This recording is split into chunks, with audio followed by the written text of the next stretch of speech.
Are you interested in this Aqueon Quietflow 20 LED Pro filter? Well, stay with me right now and I'll show you how it works and how to set it up. But first of all, why does it have LED in the name? Well, I thought it'd be cool and kind of light up and, you know, glow or something neat. But no, it's just an indicator to tell you when to change a filter. So we'll check that out. Get this thing out of the box. They come in the box like this. They're shrink wrapped, so it's pretty tough little wrapping. Kind of hold all the parts together. We'll have to cut that open. Try not to cut the wire. Get this thing out of the plastic. Got some instructions, might need those. Plastic, don't need that. Coupons, got coupons for Aqueon stuff. $2 off water care and fish food. Hey, why not? Expire yet? And they're expired. Forget those. Okay, bought that the end of last year. I guess I bought it too late. First thing we gotta do is take this blue tape off. Blue tape off. Rid of that. Wink. Oh, I missed. Here's the LED. Here's the light itself. This plugs in to a little hole on the top, okay? So you plug it in there. First, we're gonna get these batteries unleashed. Take them and take this plastic piece. So it says pull, okay? So I pulled. I don't need to pull the whole plastic piece out, right? Just that little tab that was keeping it from working. I would say that when it is up, see that? It blinked. I touched my fingers to it. See that? When the water's touching it, that light's gonna come on. You see that? There we go, maybe focus. Okay, when the water comes up and the filter starts to back up, what'll happen is the water will touch those contacts and turn the light on, and it'll be easy to see in a darker place, especially here, like I've got dark spots behind me on the fish tanks. Maybe in your house, a red indicator that's not lit up would be easier to see if you've got a tank in a bright place, but a lot of times these things are in darker places, so that could be nice. I've heard some mixed reviews on these. I would suspect I could see where, you know, who knows how long this works, right? But we'll see. This thing here, you could put it in wrong real easy, I think. There's not a whole lot of stuff there to prevent you from putting it the wrong way. So you see the metal contacts inside, probably can't see it on the camera, but make sure you put these metal contacts over on this side, okay, towards the center of the lid. Put that down there, make sure that plastic stays out of the way, and snap that in. It'll snap in. I heard a snap. Okay, now it should work. I could probably test it by putting my fingers on it. See? Light lights up. So there's metal tabs under here that if once the water's up touching those, that's gonna create a circuit. It's gonna light up that light. So, and it does, it lights up. I'm gonna put my fingers on it. I'm just like water, right? We're mostly water. Also, once you've been using this a while, if this light stops working, the way you replace it is get a flat blade screwdriver and gently, so you don't mess up the filter, just gently put in there just a little bit and pry it open. It'll pop off, okay? And inside there's two little button batteries. These are standard little LR44 button cells. What I do, I have a lot of little devices that use these around the place. I buy a big pack of them on Amazon of dubious quality, but they seem to work. When you go to put these in, it matters how they go in. So they need to be stacked up in the same direction, okay? With the little rounded side this way, and this side here that has the plus sign on it is like the bottom. So if I do it like that, here's my light, here's the white tapey stuff. Slide it down in here that way with the plus side this way. There's the light, plus side this way. Slide them in evenly. Put your finger on there. Make sure that light lights up so that you know you got them in the right way. If they're in the wrong way, it will not light up. Ooh, a twist tie. Get rid of this. We don't need to right now. I mean, you know how to take a twist tie off, but they're so fun to throw away. Went somewhere. Hopefully not in the tank. All right, inside we have like a biological thing here to hold a bunch of good beneficial bacteria. This is the kind of thing you don't want to clean off unless it was totally clogged up, then you'd brush it off gently. But be careful here because this is where the good bacteria are going to grow. Get a good view of that. Lots of surface area there. Okay, put that down. Here's the filter, which of course we would want to rinse before you put it in the tank.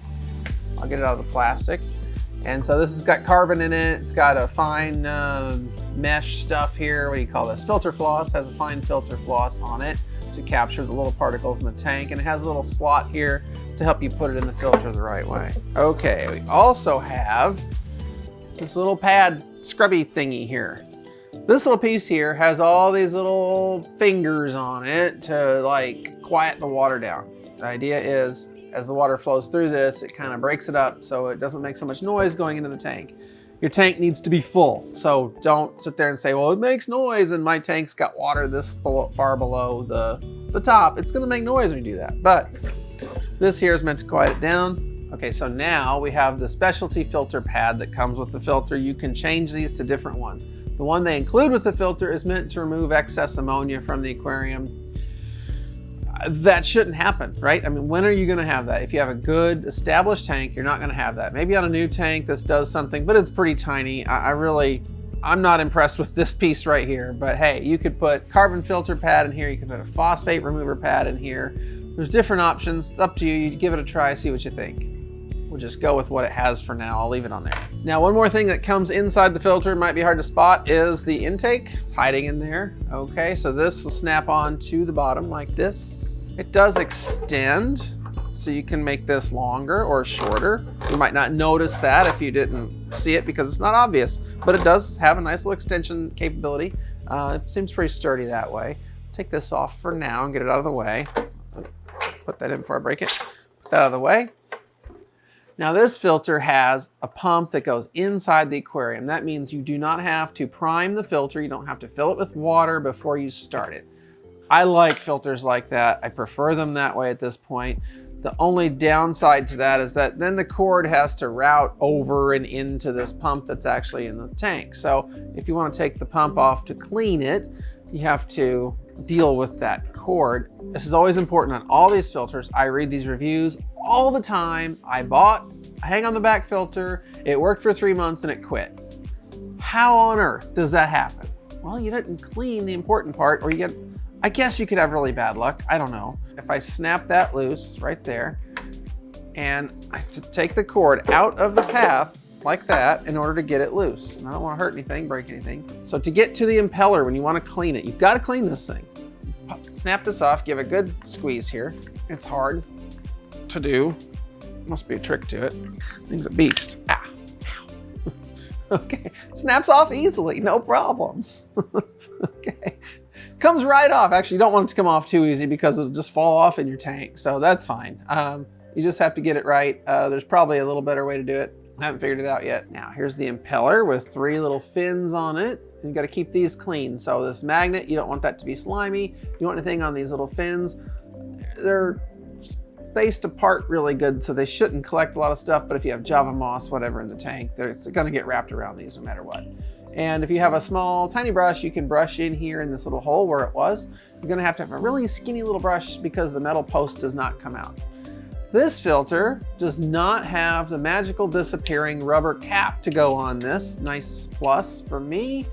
I like to see that there's nothing there to just get lost. It's only this big. A lot of them have that. This one doesn't need it. That's good. Snap this back on like that. Clicks on. Now we put this back on the filter. Little tab goes towards the middle. Snap that on and make sure to route the cord back around the path. I'll do it and then I'll show you what it looks like. It's hard here to see all that. Goes over the hump here and down that way. Okay, so get it in there real good, like that. Now, what we have to do, we'll put this back on.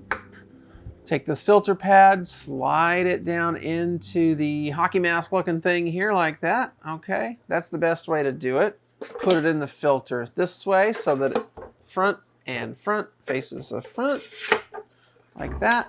And put this little bio spillway kind of thing here down in here that way with the tab on the top. Okay, so the water has to flow through this, through all these little fingers, has to flow through this ammonia removing pad, which you can of course make into a carbon pad or a phosphate removing pad as well. And that's supposed to silence the water coming out. I'll put the lid on like this. Do that. Okay, have that however we want. What I'm going to do with this filter to test it out is I'm going to put it on a 20-gallon angelfish tank that only has a sponge filter, which is normally how I would do it for a pair of angelfish. But there's some mulm in the bottom, hasn't been sucked out in a while. I'm just going to do that to see how well this cleans up that tank. Now, before I do that, if you've liked this video so far, if you hit the like button, I'd appreciate it. If you haven't subscribed yet, hit that subscribe button. You can find more videos like this in the future. So thanks a lot. Now let's put this on the aquarium. Got the filter on the aquarium. It's ready to go. It's plugged into a power strip. I have to turn the power strip on. There we go. Here comes the water. starting by itself. No water had to be poured into this filter first. Here we go, there it is. I want all the other filters in this garage to shut off so we can hear this one. But I'll tell you right now, it's not making a lot of noise, except, like I said, don't have your water level low. Ooh, look at this. It's a tornado.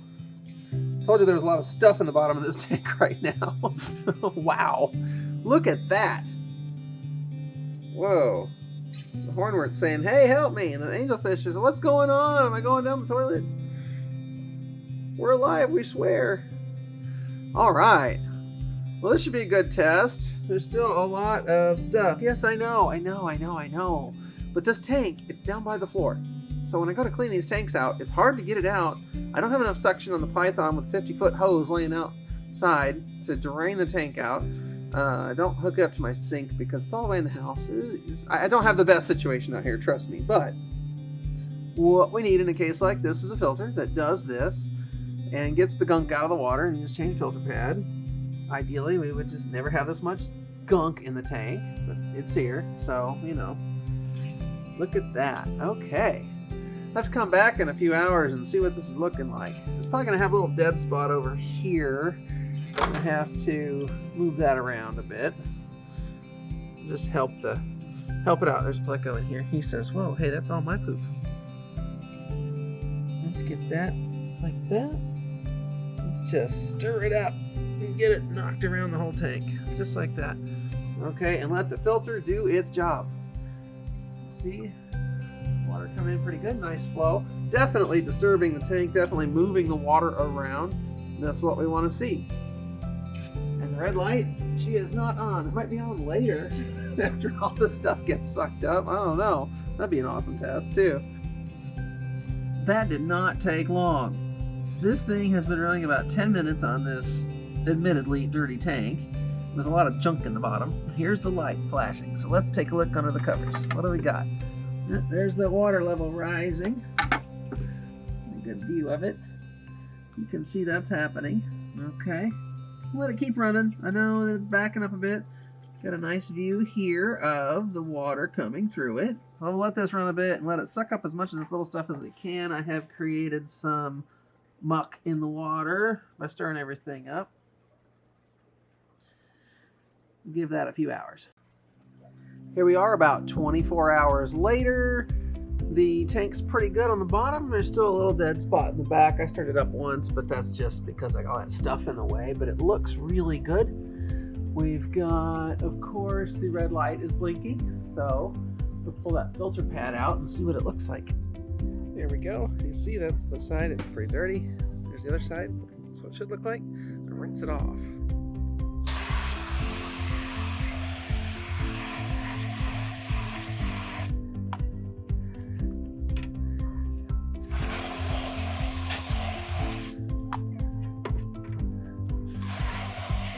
I could replace that, but I might as well rinse it, right? There we go. Turn it back on. Blinking light is gone. So there you go. Pretty good. I like it so far. So there you have it, folks. This is a fairly simple little hang-on back filter that at this point so far, I would certainly recommend that you try if you're interested in it. The price on these is reasonable. And for that low price, you get an internal pump that doesn't need priming, you don't have to worry about it not starting when the power fails, etc. And it's got the little light on it. Hey, cool feature. They also have larger versions of this filter too. You might want to check out if you have a bigger tank. I put it on a 20-gallon tank. This is rated for tanks up to 30. Takes a size large filter pad. That's good. It's nice to have a smaller tank with a filter that has a fairly good amount of surface area like that. So I like that. It so far is quiet. It was easy to start, very easy to set up. So all that's a good thing. We want to have that in a filter. If you've watched this far, you might have noticed that the tank this was on had an LED light fixture on it, which I reviewed recently, and that was this NiCrew LED fixture. So if you haven't seen that video yet, be sure to click on that up here before you leave. And remember, this is Fishalati here signing off. Everybody, keep it fishy and have fun. Thanks. I think we've got it. I think that's a wrap. It's a wrap.